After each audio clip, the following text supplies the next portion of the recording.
Hey everybody, welcome to Sunday Slowdown at J&J Acres, and we have got a good bit of things to share with you today. I've got information about projects I'm wanting to do, projects that are underway, videos and pictures, videos from the deer field, and I've got a couple quizzes and questions for you, so stick around. I think this is going to be a pretty good show for you. So we are a part of the homesteadnetwork.com. If this is your first time stumbling across our channel and you're wondering what we are all about, we're a little family farm in east central Mississippi, right on the Alabama border, just off Interstate 20. We work with the homesteadnetwork.com, which is a collaboration of YouTube channels trying to provide you with live homestead, gardening, prepping, self-reliance related topics for every day of the week. I just looked earlier and saw that there is a show every day of the week and many days of the week for several hours in a row. So make sure you check out the homesteadnetwork.com, look at the show times, and check out all of the different channels that are participating in that. So for our show, we like to kind of slow things down a bit and talk about what has happened over the last week and give you some further details about whatever YouTube videos came out over the week. And then we'll go into our video and picture show and get you some good things going there. And we'll talk to you about what's coming up in the next week. So that's our normal agenda. Right, Mom? Yeah. Okay. All right. So we've already got a couple questions lined up from the pre-show show. And I want to mention one right off the top here. Mud Pie Girl asked, can you tell me what trail cameras you use? Well, if you look in the description for this video, there is a link that says our trail cameras. You can click on that and it'll shoot you over to buy it on Amazon. It's the cheapest place I've seen to buy it, and they've got a bundle where it'll come with an SD card too. So the answer is, it is the Browning Strike Force Elite is the game camera that we use. So contrary to how I normally run the show, answering a question right up front. So we normally get to the Q&As a little bit later. But I love that camera. It does a really good job. It not only takes high quality, high definition pictures and videos during the day, but it also does a really good job at night, and it captures the audio as well. So it's a lot of fun. I've had a couple of times where I've been able to listen to the deer talk to each other. And he's officially switched all of his cameras over to video mode. All of them are now on video mode. Every single one of them. So we've got a lot of videos to show y'all today. Alright, so we've also got some questions here about homeschooling and cold smoking. We'll get to those just a little bit later in the show. If you have a question, make sure you type it in all capital letters. That gets Jennifer's attention, and then she makes sure to filter out that question and get it lined up in a queue for me, unless your question is directly related to what we are talking about at the moment, and she'll break into the show and make sure that we get your question answered. So well, this last week was Thanksgiving. Oh, I had one more picture I wanted to show with everybody. I'm going to go ahead and load this in now because I don't mind if it shows up in front of everything. But we had our Thanksgiving dinner, and Jennifer, what was kind of the different thing about Thanksgiving for us this year? This is the first Thanksgiving that we didn't have any guests, any family over other than you, me, and the kids. Yeah. So that was kind of a new thing. Last year we went all the way to Virginia to see your dad. The year before last was just before my dad passed away, so that was the last Thanksgiving we had with him. And usually before that it was always one family member or another, one friend or another that came over. This year was literally the first Thanksgiving we ever spent with just our family. Yeah. So, you know, it was different, not bad. No, it wasn't bad at all. But it was different because you get used to having a lot of family around. I'm sure many of you had a lot of family around. But for us, it was We made a point Something to quiet. make a table that was big enough for all 7 of us. Ooh, look at that! It got huge. That didn't quite work. That didn't quite go the way I wanted to. I wish it would automatically realize that that picture is 1,000 times too big for the show I'm trying to put it in and size it down for me. But anyway. And we sat down, and normally we don't sit down to dinner as a family, you know, the kids, because we don't have a dining room table big enough for all 7 of us. So the kids will eat in the dining room, and mommy and daddy eat in front of the TV generally. But for Thanksgiving, we made sure that we all ate as a family. Yep. So, and we all went around the table to talk about what we're thankful for and what Thanksgiving means to us. And so that was our Thanksgiving dinner. I don't know how you folks do it. We usually put our prepared dishes on another table and fill our plates and then come over to this one, because with children, especially little ones like these 2 in the back, you never know when something's going to be tipped or spilled or dumped, and there's nothing worse than having your own plate of food ruined. It's much more worse when the entire dish of food gets ruined. So take that half bit of advice from a family with 5 kids. So anyway, that was our Thanksgiving dinner. And normally, if you had to put a number on it, speaking just about dinners, percentage, how much of the dinner meals do I generally prepare? 90%. I'd have gone with 80, but 90, I'll take it. That's right now. Yeah. I mean, it goes back and forth. Some months I make more often, some months you make more often. And that's been a habit kind of thing, because at one point Jennifer did have a swing shift job, and so I got into the habit of cooking the meal in the afternoon. And then when her migraines became so debilitating, there was no telling when she would be able to cook the meal, so I was still just scheduling myself to be able to cook the meal. And I generally got out of the habit of making dinner, and on the couple of nights a week that you're not home, Brandon usually steps in and says, I want to make dinner, or if it's not him, Tracy will step in and say, I want to make dinner. But on Thanksgiving, this woman right here pulls out all the stops. Yes, I do. I was on my feet from 9 o'clock in the morning until 3 o'clock in the afternoon when dinner hit the table. Yeah. And that included breakfast. Yep. And you do a lot to make sure that the atmosphere of the house is good for Thanksgiving. Now, you had privately thanked me for my help with that as well this year, but I think that you do a good job of keeping the kids more involved in the meaning of the day and that kind of stuff, and just keeping the aura of the house peaceful and happy and all that kind of stuff. Lots of day-to-day bickering and arguments between the kids just seem to fade away for that day, and it's really nice to have. So, and generally the same thing will happen on Christmas Eve and Christmas too. Yeah. All right, so anyway, I wanted to share that picture with you. We shared it on other social media outlets, but wishing everybody a happy Thanksgiving that day. That was a real fight to get that picture up there. I really don't want to try to do it again. Oh, okay. I'm sorry. It's okay. Plus, I didn't load that picture into the computer, I don't think. Oh, okay. So, anyway. Well, you bragged about the turkey last week. I did. Jennifer does a really good, she follows a recipe from Alton Brown where she brines the turkey, and it just comes out. I mean, it breaks every rule I had ever heard about how you go about making sure you have the perfect Thanksgiving turkey. And it just comes out as moist and flavorful as you could imagine. Not for 1 minute did you cover that turkey in any way, shape, or form. Not for 1 minute. It was in the oven for 3 hours. In the roasting pan, in the baking dish, in the oven for how long? 3 hours. Well, I think it went 3.5. Did it not? Because it was supposed to be 2.5. Oh, okay. And it went a little long. It went for 3.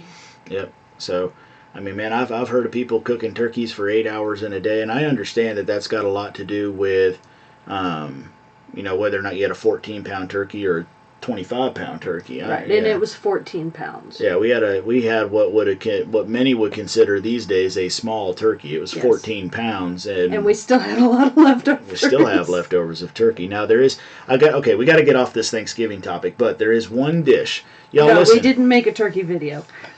No, we did not. Maybe next year. We've certainly you've been doing Alton now for how many years? About 3. Yeah. 14 years running, married to this lady. She hasn't run into any problems. Every turkey from the very first Thanksgiving has been, bam, perfect. Marshmallows, on the other hand. But no, seriously, before we got to get off Thanksgiving, but one last thing we got to talk about. Our kids, some of them can be really finicky eaters. And in fact, there was a meal I prepared a couple days ago, or a couple days before Thanksgiving, that half the kids wouldn't eat because it was a casserole.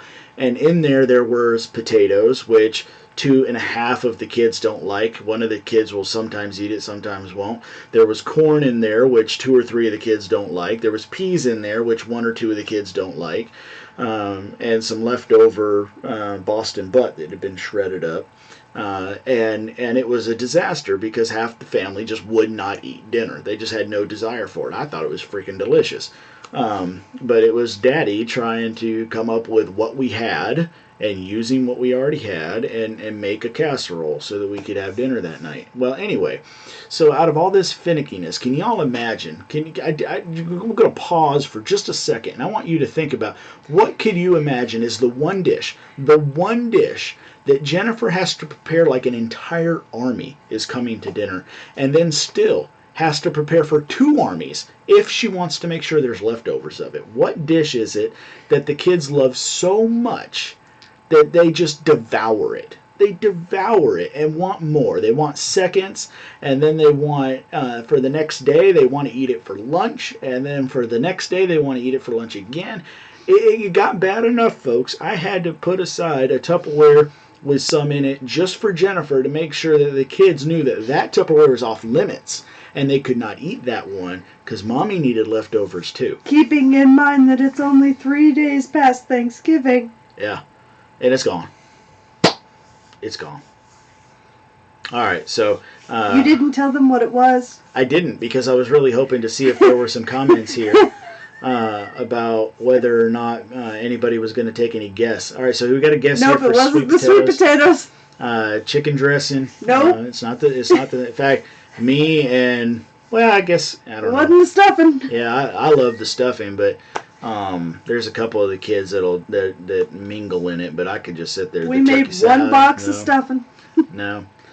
All right, so go ahead and tell him, Jennifer. What is the one dish? I bought 8 cans of green beans, 4 cans of cream of mushroom soup, 2 of the huge things of French fried onions, and made green bean casserole with it. And I mean, it was the biggest dish on the table. Yeah.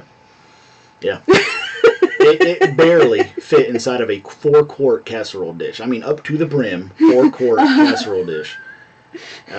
For 7 people, 5 of which are kids. But anyway, Kathy did guess it. Kathy said green bean casserole, and she guessed you there. So, but anyway, all right. So we enjoyed our Thanksgiving, and we hope that all of you did as well. Whether or not that was just a peaceful day at home for you, whether you got to travel, whether you got to see some extended family, whether you went to them or they came to you, whatever it was, we hope you enjoyed your Thanksgiving.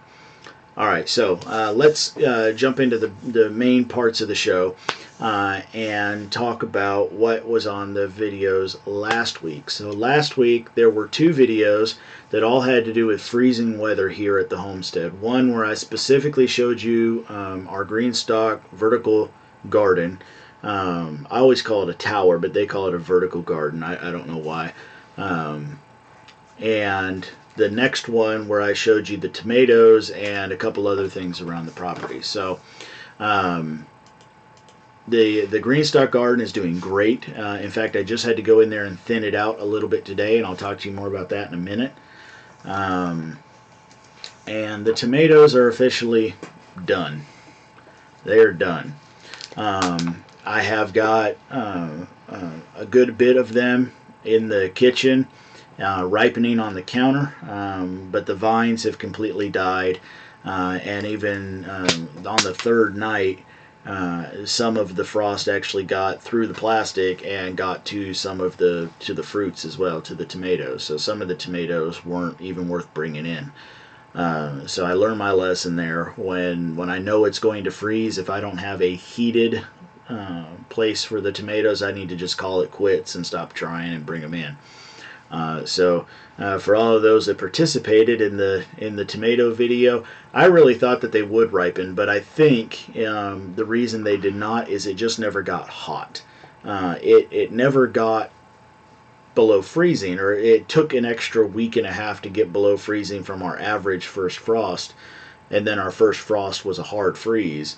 But I think it wasn't hot enough outside for the tomatoes to ripen. I think, what am I trying to say here? There was enough time where they should have ripened, but they did not. And the only reason I can think of for them not ripening, because they had been watered, they had been fertilized, and all that kind of good stuff. The only reason I could think of is it wasn't warm enough. That's the only thing I could think of. Either because it wasn't warm enough, they could not ripen, or they were ripening at a much slower rate because it wasn't warm. So they were too green. Yeah, they were too green. So I don't know. But so anyway, there we are with that. Fried green tomatoes. I thought about doing that, but I think I'm just going to let them ripen up, and I'm going to have me a December Mater sandwich, and I'm going to enjoy that and take a picture of it and just be done with it. So I'm going to guess that that's Patty over there at Alderman Farms telling me it's probably the soil temperature having something to do with it, because I know Patty's the gardener over there. And that's a very good point. I think the soil temperature probably did have something to do with it too. That's great.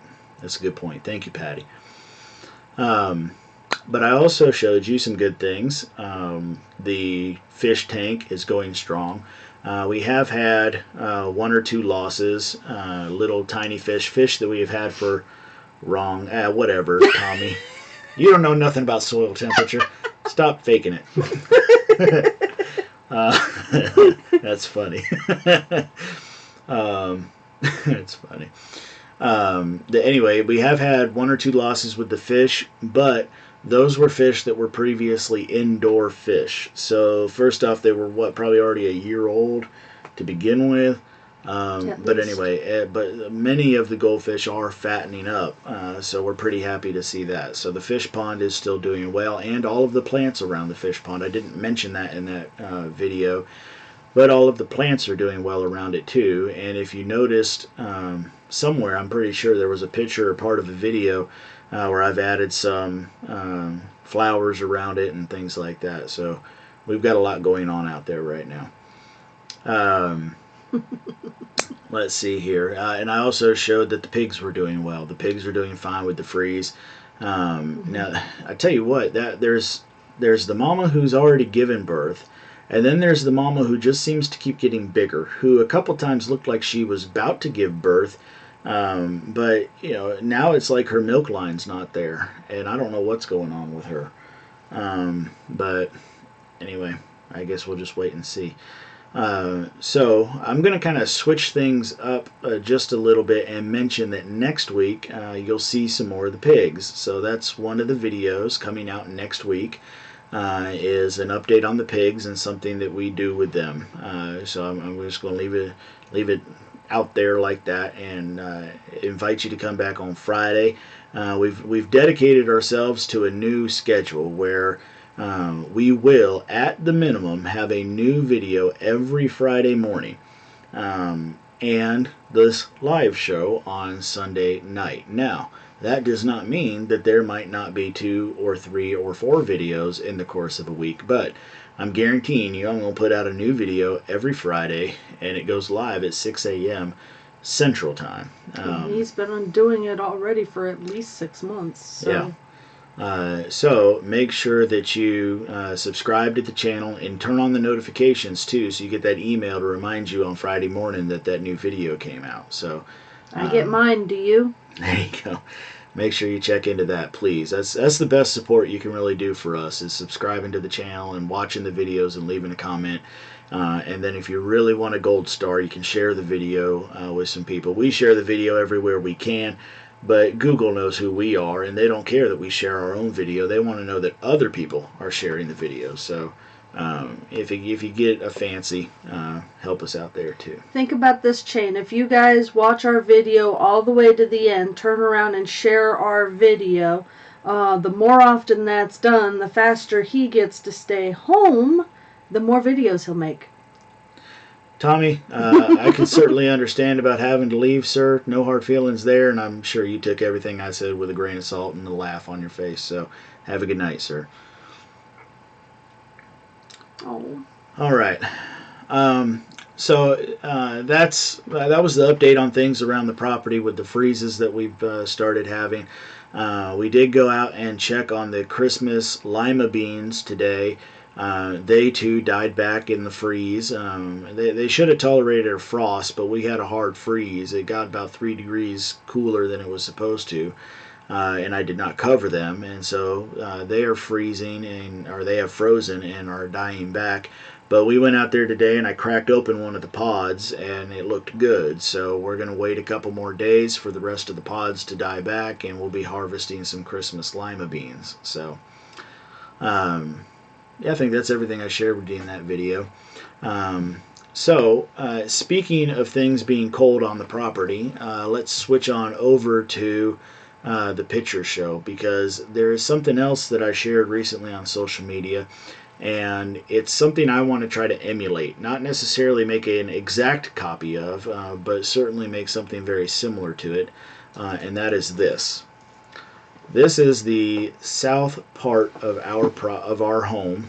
In fact, that is right outside. That is the window just to Jennifer's left right now. So that's our den that you're looking at. And these are window panes that were bartered with us for our ducks. So a lot of people have asked in the past, why don't you have ducks anymore? Well, I sold them in lieu of window panes. And I have got a lot more than this, but this is what I'm envisioning is going to be the front row of the greenhouse. So the sun-facing side of the window, and from the very far left of the screen from the very far left window to the very far right window, that is 24 feet. So that's a 24-foot long greenhouse, and I think when all is said and done, it's going to be about an 8-foot wide greenhouse. So this was me having put it all on paper, wanting to see it in person, and moving that glass out there and actually taking a look at it. So I want to try to build a lean-to styled greenhouse on the south side of our home. But I have no clue what I'm doing. I've looked at a lot of pictures. I've watched a couple videos that are mostly like stage 1, stage 2, stage 3, stage 4, and finished kind of pictures, and nothing that really shows you the how-to of building something like this. But if you look at the home, the cinder block skirting that goes around the foundation there, you see the very bottom one that's flush with the ground, and then the one above it. I really want to have a brick wall at that level going all the way around. So a big rectangular wall, a retaining wall, if you will. And then on that retaining wall is where these glass panes would sit to make the front of the greenhouse. And then for the roof, we're just going to use those clear corrugated roof panels, those UV treated panels that you've seen before. I'm not going to try to put glass up there on the roof. So that's something that we're looking at doing. And then the design that I'm wanting to emulate also puts cold frames on the front side of that retaining wall. So you have the heated greenhouse, and then you have the cold frames, but all of it is encapsulated with glass, so even that wall between the cold frames and the greenhouse should warm up pretty well We've got all of the, I would say that's heat retention with the cinder blocks on the house, but really that's such a crawl space under there. I doubt that those blocks would retain any kind of heat at all. But anyway, so that's that. So what you're looking at there is 24 feet worth of linear feet worth of glass, and those windows on either end that look like they're too short, there's actually behind each one of those a second one, which would make it just as tall as the panes next to it. So that's the setup I'm looking at using for that. For the side doors, we've actually got we've got glass doors, or doors with glass in them rather, and we've got enough where we could actually do double doors on either side, so it could be a full walk-through greenhouse, and I'm considering doing that. So let's see. There was something else I wanted to mention about this, and all of a sudden it's escaping me. Well, maybe I'll think about it later. But anyway, so this is a big project coming down the line. Oh, the thing I wanted to mention. The only way I think I feel comfortable going forward with this project, because I need to know exactly how wide this structure is going to be so I can build a retaining wall and all that kind of stuff.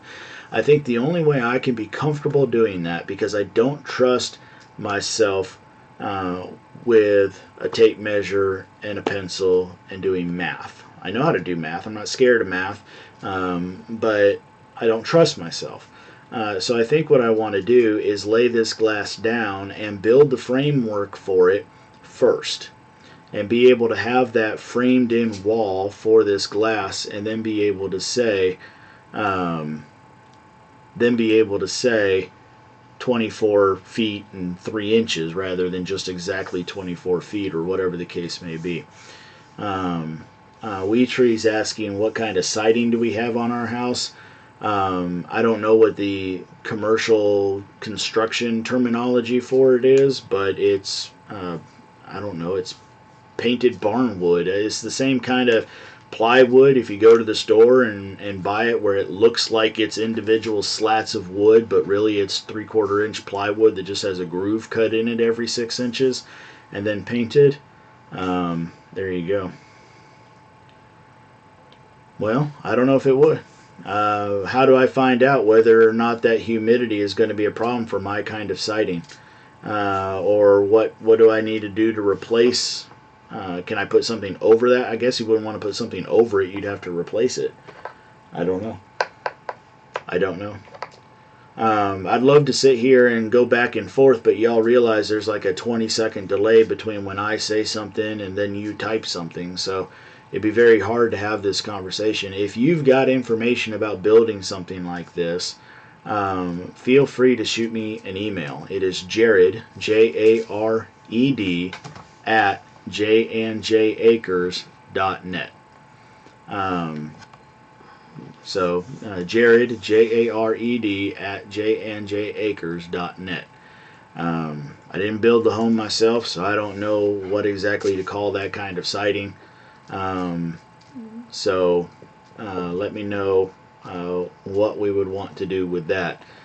Kathy's mentioning maybe a mold retardant paint is enough. Other people are mentioning using the I guess you pronounce that Tyvek house wrap, and then also extra windows for vent. There are going to be windows. I didn't mention that. I want to set up 2 of the roof panels in such a way that they can be lifted as vents. So the uppermost section of the window could be lifted and provide like a 6 to 12 inch vent.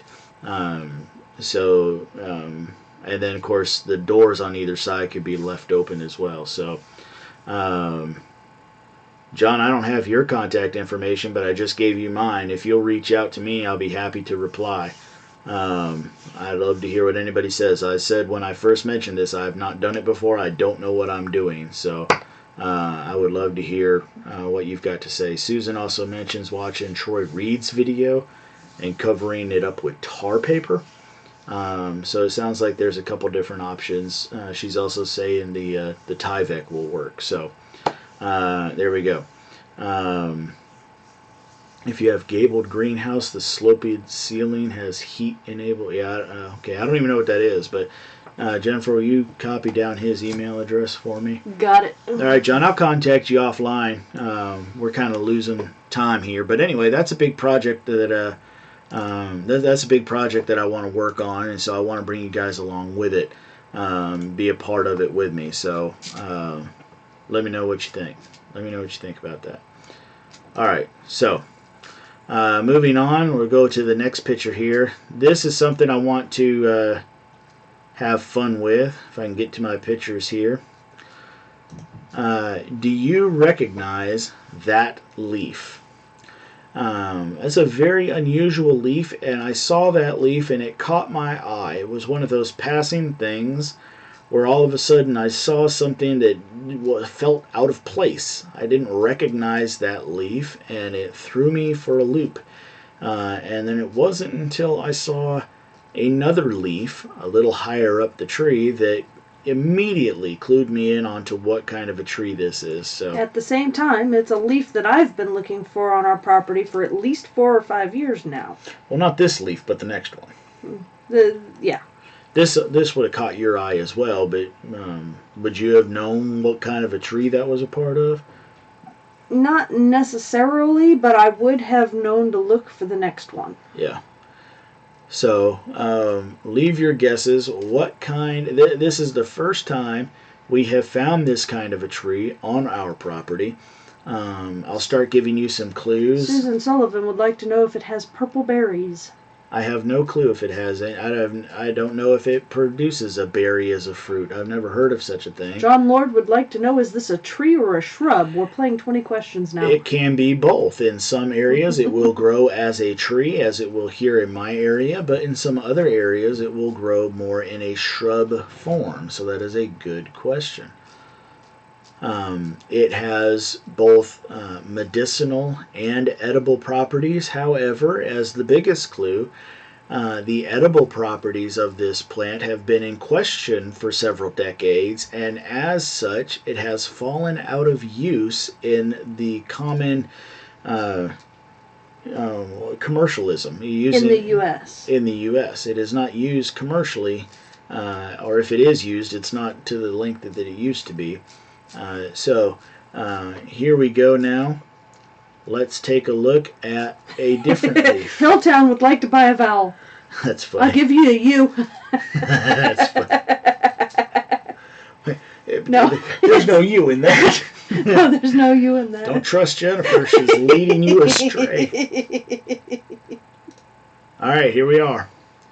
That is the mature, more commonly seen leaf. Now, do you know what it is? Bandana got it. It is sassafras. This is sassafras. And I have heard of a couple different uses for this. I am not an herbal expert. John, just to let you know, sarsaparilla is a drink that is made from sassafras. But I think it's also a different type of... Well, I don't know if it's a different type, but it's one of those common name things, when Is something, when something gets derived from something, we call this drink sarsaparilla. Well, how do you make it? Well, you use that tree over there. Oh, that's a sarsaparilla tree, and just common tongue kind of stuff. Yeah, okay. But anyway, I've also learned in looking things up, apparently you can do things like dry the leaf and powder it, and it is a thickener for soups and stews, as well as a couple other uses as well. But I will let you Google that and figure out what kind of uses there are for sassafras. We do know that the FDA found out that the chemical in it is a carcinogenic in rats, and because of that they banned it in the U.S. in commercial usage, even though I think later on they found out that it does not do the same thing in humans, but it has not been unbanned either. So Yep. It's very controversial right now whether or not it's allowed to be used in You're mentioning about the plant having wider leaves. Please remember this is after about 4 frosts and freezes. Those leaves were all curled up on each other, which is why my thumb is sticking out there trying to hold it open. They're just about dead. I promise you that is sassafras. But anyway, so we're just excited to know that there's another plant on the property that we have been interested about, but up to this point had never seen it. And so, it's just like before when we found the elderberry or when we found the wild persimmon. Just interesting things where here you are. You would think 7 acres isn't that much space. Surely you would know everything that is on your property. But then all of a sudden you go. This is back behind which. I'm trying not to give it away, but in a tree that will be featured in a video next week, this is growing underneath that tree. And just out of nowhere, there it was. And never seen it before, but there it is. So we're going to Susan says that when they're less than a year old, they have purple berries and the leaves are a little bit different. They have a lot of them. Okay. So. All right. Well, we will certainly keep an eye out for that. And like I said, our hope is just we're going to let it overwinter where it is. And then whether however we can build this greenhouse or something, I want to be able to have a nice place where we can propagate stems off of this into smaller trees and something that we can, feel comfortable with harvesting the root off of every year. I had sarsaparilla soda as a kid and absolutely fell in love with it, and now of course living in the US you can't find it anymore. Yeah. So I fully intend on making it. Alright, so we're not going to have enough time for these videos if I don't shut up and go, but first I want to show you this last picture here. This picture, you'll only get the rest of the story if you join us over on Patreon. So I understand a lot of people might not want to support us there for various reasons, but to me the most legitimate reason is, well, I don't know what's there, so why am I going to support you there? Well, this video, or this screenshot, comes from a video that is over there on Patreon. So if you'd like to know the rest of the story and some other behind-the-scenes stuff that happens, check us out over there on Patreon. Alright, so now here are the videos from the deer field, and these are going to go up and down in funniness, so enjoy the roller coaster. But the first one here is squirrel. I told you before we put this water tank out there, and this is the first time I've actually had a video of wildlife drinking from it. And I will tell you that there is a piece of fencing, like hardware cloth almost, bent over the edge of that tank, so that if a squirrel were to fall in, or a coon or a possum or anything, they have something to grab onto to get back out. And that fencing goes all the way down to the bottom of the tank, so made sure to give them a ladder, so to speak. Here's squirrel number 2. Here's squirrel butt. So in case you didn't like the first video, now you're going to get a butt shot here. I think in just a second squirrel's going to move around and just flag you. But it's kind of neat to see that the livestock tank is mattering to the wildlife as well. That was why we put it there. Of course, we were hoping to see deer up and using it, but we're happy to see John says that's a male. Yes, indeed. Absolutely was. Why are you looking, John? Alright, here's Bunny. We got a bunny in the field here late at night, 1 o'clock in the morning almost. And that's all that they wanted to show us there. But then we've got Bunny 2 coming. Probably the same one, of course. But a lot better look at our bunny. So that's a half-decent example of what kind of a video this takes. That rabbit is probably 5 feet away from, would you say? 5 feet away from where the camera is. And you can see that it is lighting up trees. You see the tree way in the back center where there's a white spot? That's another trail camera back there. And I'd say that's more like 45 feet. Yeah. So it's lighting all the way up to that back tree line. In fact, so it does pretty good. There's another critter back there. Did you? Oh no, that's a bug. Yeah, a bug flying through. There's a bug. Alright, so not to be outdone, now we've got Mr. Coon walking off stage there. Show that again. Nope, it's not going to reset. Alright, so let me just move ahead and show you coon number 2. And you know, we saw the coons the first week we had the cameras out there. We had, what, 3 coons crawling over top of the salt licks? Or the first week that the salt licks were out there. Yeah. And I haven't seen the coons in a little while, but now I've got the coons back. So, and look, there's something way back left. You see it? Yeah, let's watch this again. It'll only look, see, way in the back left corner of the field. You see that little eye coming around? The way it's moving, I'm thinking that's another coon. Yeah. Or maybe a cat. I don't know. Probably a coon. It's a coon. Yeah. Alright, so Ixnay with the coons, and let's go over here to why we actually have deer camera in a deer field. A deer. I haven't seen very many deer lately, and I think this is twofold. First off, this is a food plot, and it didn't grow well because we had a lot of time where there wasn't any rain whatsoever. We're still in a pretty heavy drought, and by the time I was getting water out there was the time that it started getting below freezing. So I was out there today to get these trail camera cards, get these SD cards, and I could see that there was still clover growing. There was still some of the radishes and brassicas and things like that. I could see the little first leaves on those coming through. So I know there's still stuff trying to grow. I think my real challenge isn't just that, but probably because no matter what the law says, there's somebody near me that's putting down piles of deer corn, corn for deer. I just know it's happening. And so it's much easier for the deer to go off and go get the sweet corn that they're smelling, or it smells sweet to them, the field corn, and go eat that rather than worry about my sparsely planted deer field. But Susan also says if hogs are around, deer will be few, but we haven't seen any hogs other than the ones we've got. We've never seen hide nor hair. We've never seen the hogs themselves or the signs of them. Yeah. And our hogs are about 800 feet away, and we've had plenty of activity in the deer field with the hogs where they are. So I don't think our pigs are causing the problem. But anyway, all right. So before I start this next video is 2 minutes long. And there is something I want you to look out for. This, to me, is a great video that kind of personifies what it's like to go sit out and wait looking for deer. Now I will tell you, this is not a trick. There is something to see in this video, and I want you to tell me if and when you see it, what it was.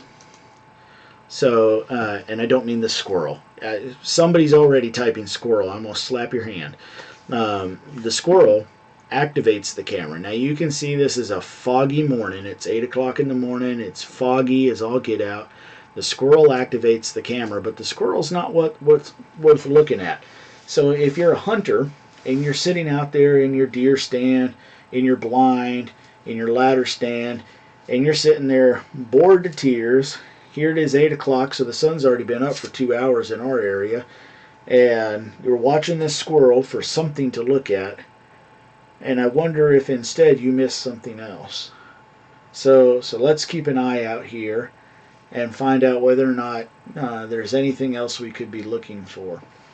And I haven't shown this to Jennifer yet, so I'm kind of keeping an eye out here to see whether or not what she picks up on either. And this is, to me, the hardest part of going hunting, is the waiting and the looking and the listening and wondering whether or not you're going to see anything. At the same time, though, he's gone hunting with me before, and he knows that my ears are... But your ears can't help you here. No, my ears can't help me here because there's no volume on what I'm listening to. Don't touch the screen.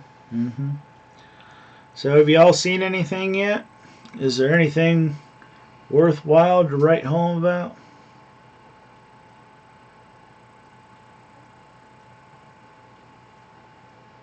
What's anybody saying? Nothing. Nobody yet? Maybe it hadn't Nobody been yet. long enough. Maybe they hadn't seen it yet.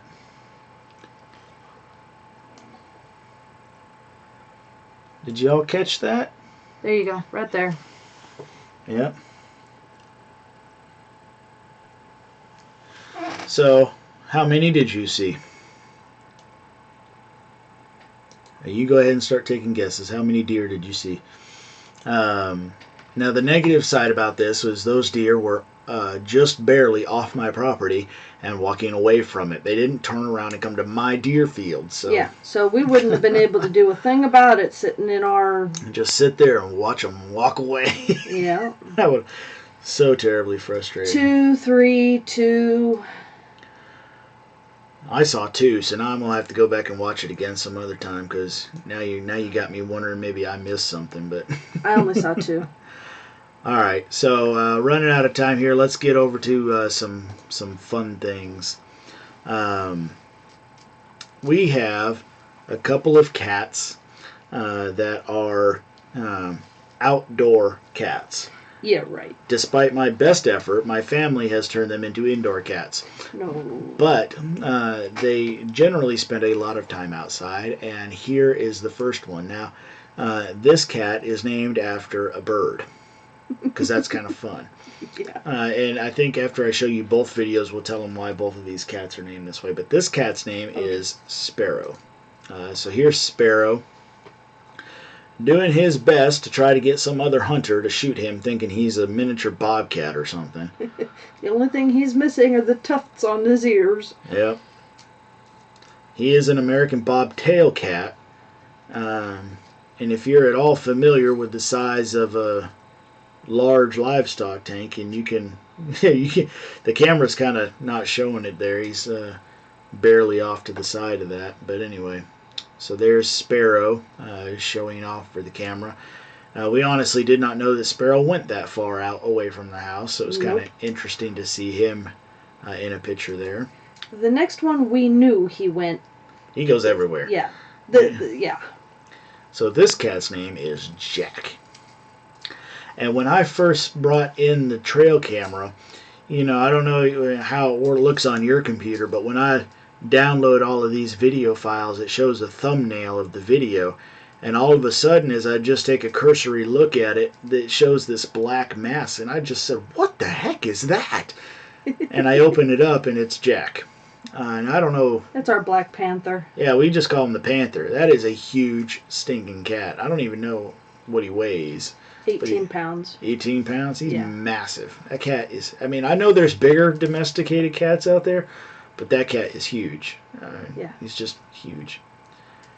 And then, of course, another one of Jack just going by there. I'll give you another idea how big he is. Jack is about 4 years old. Sparrow is actually just now 1 year old a couple of weeks ago. Came across my Facebook news feed. I named Jack because he's black. I actually did a poll on Facebook trying to name him, and his full name's actually Blackjack. When Sparrow came into the house, he tweeted like a little bird every time I fed him. He was so little I had to bottle feed him, and seriously cried while he was eating. So I knew I had to name him after a bird. And my kids absolutely love to watch Pirates of the Caribbean. So I thought, wouldn't it be funny having to listen to my husband out on the back porch hollering for Jack Sparrow. Mm-hmm. So there we go. Jack and Sparrow, Jack Sparrow. You can call for the cats by calling for a pirate. So I was thinking about this, and I noticed something. This week I had videos of cats, and there was even one video that showed some stray dogs wandering through the property, but I did not have a single video of dove. No dove, no mourning doves. And last week, that's all I had, was all these darn mourning doves. So my first thought was, well, maybe they're out there eating the field mice. That's fine. I don't care about that. That's good. And then I realized that I didn't have any dove video, and I got excited that maybe the cats are keeping the dove away. So hopefully they're not keeping the deer away. But we'll see. I've seen the deer out there with coons, with rabbits, with possums, with birds. So I don't see how the domestic cats are going to scare the deer, but maybe they would. I doubt it. Unless the cats just smell too much like the kids loving up on them, but I don't know. Well, anyway. All right, so that was all the videos I wanted to share with you guys this week, and all the pictures. So I hope you enjoyed that. I do want to see more deer out there, and I just don't know what to do to attract them into that area, because that is the same area that I shoot in. It'd be one thing just to attract them to the area to get them on camera, but to put an attractant out there, whether it's just corn or any kind of feed. I cannot put feed on the ground anymore. So I don't know what to do. But we're just going to keep going, and usually if things hold out, we'll get the deer really come back after the first of the year, and usually by then many of the other hunters, I guess, have either given up or stopped spending money on corn for deer, or whatever the case is. So we did have a couple more questions, and I know time's running short. Ooh, thank you very much for reminding me about that. Kristen B asked, what program do you use for homeschooling? Now, we had talked about in the before the show that Jennifer uses a couple different programs, mostly as a guide or as a material resource. We don't strictly adhere to one specific course and go day in and day out, but what courses have you found that you like taking material from? The helpful ones for the little ones are abcmouse.com. For the older ones is Discovery K-12 and Khan Academy. Mm-hmm. I kind of fit some of that in for the little ones as well. There's a few things in there that can help with the little ones as well. I also use some YouTube resources, including Crash Course, Math Antics, and there's a few more that I can't think of. I know that we have an entire book set of, what's that math? Life of Fred? Life of Fred. And the kids kind of liked it, but they never really jumped into it. Yeah. Tracy absolutely loves cooking, and today she sat down and wanted to bake cookies, but the cookie recipe I had was for 4 dozen, and we didn't want her to make that, so I told her she had to cut everything in half. And so she sat down and she did the math for everything to cut it in half. And having done that, we let her cook cookies, and they turned out excellent. And I think for me, I realize that there's got to be some structure to learn some of the basics and things like that. But I think the real learning, the actual schooling, takes place with stuff like what Jennifer just said. The real life application, the practical side of, well, why am I learning how in the world how to divide fractions? I'll never use that in my life. Oh, really? Well, this says you need 1 1/4 cup of flour, but you're only going to make a half batch. Do the math. Yeah. And now all of a sudden there's a practical application. There's a reason I need to know this, and now we do the math and figure out what the answer is, and now we understand both how to actually do the math and why it matters knowing how, and I think, and I've seen that with Brandon too, just simple things with carpentry and fixing stuff and whatever else. And so but anyway, so that's in Mississippi, we have to fill out what amounts to an index card stating our intent to homeschool and what curriculum we're going to follow, and you can literally write anything you want in that curriculum field. You can say child-led. Yeah, child-led, self-taught, own program. You can write in a paid-for program if you buy the whole kit and caboodle from someplace, and that's it. You'll never hear from the attendance officer again. You fill out that one card once every year.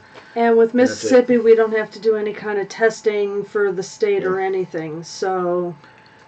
And our local college does recognize homeschooling, and you can get 2 free years in the associate's program by having successfully completed homeschooling. So it's in Meridian. In Meridian, in Lauderdale County. You got to live in the county we live in and go to this community college. But it's a real big blessing to know that can be there for any of our kids that want to get higher education there. And they've got all sorts of different programs. So then we had another question. We've got two more questions here. James Humerick, I apologize if I pronounce your name wrong, says, I would like to know more about your cold smoking. We don't currently do any cold smoking. Last week I had briefly mentioned that I had an interest in being able to smoke our own meats and wanting to build a smokehouse. But we currently don't do any cold smoking. So I'm afraid I got no better answer to your question there. And we probably won't be looking to build a smoker, in our list of projects and things to do. Probably not until next fall at the earliest. So, and then Hawks Family Farm asked, "Are those Berkshire pigs?" Those were actually American guinea hogs. American guinea hogs. We purchased the boar from Tubby Creek Farm in North Mississippi. That boar has already been processed, and then the sows are actually from Alderman Farms in Brookhaven, Mississippi. And we think one of them might still be pregnant, so we're kind of not doing anything there. But our intention is to sell and to butcher and build better and get back into it again at a later date. So that's what's going on with the pigs there. So all caught up on cue? Yep. Okay. Hopefully at a point in time where my migraines aren't so bad, if that... Yeah. And more kids are old enough to help, and it's not just all brand and go take care of the farm. Yeah, no kidding, right? Daddy's at work and Mommy's disabled for the day. Go take care of the farm. Yeah. We need you to milk the goats, feed all the animals, harvest half the crops. It got to a point where, like, 1 to 3 days out of the week, he was literally doing just about everything. That was when we decided to start cutting down on all the critters. Yep. All right, folks, so next week there is currently one video slated to come out on Friday, as promised, and it is related to the pigs. You get a good update on what's going on with the pigs and something a little bit special about that. So keep an eye out for that. So, any other questions going out there, Mama? Doesn't look like it. All right. Folks, again, we do hope you had a wonderful Thanksgiving with you and yours, and we were certainly grateful to have our couple days with the kids and with me home from work and being able to be together. So we hope that you got to have the same comfort and joy in your life as well. So thank you so much for watching. We'll see you next time. Bye.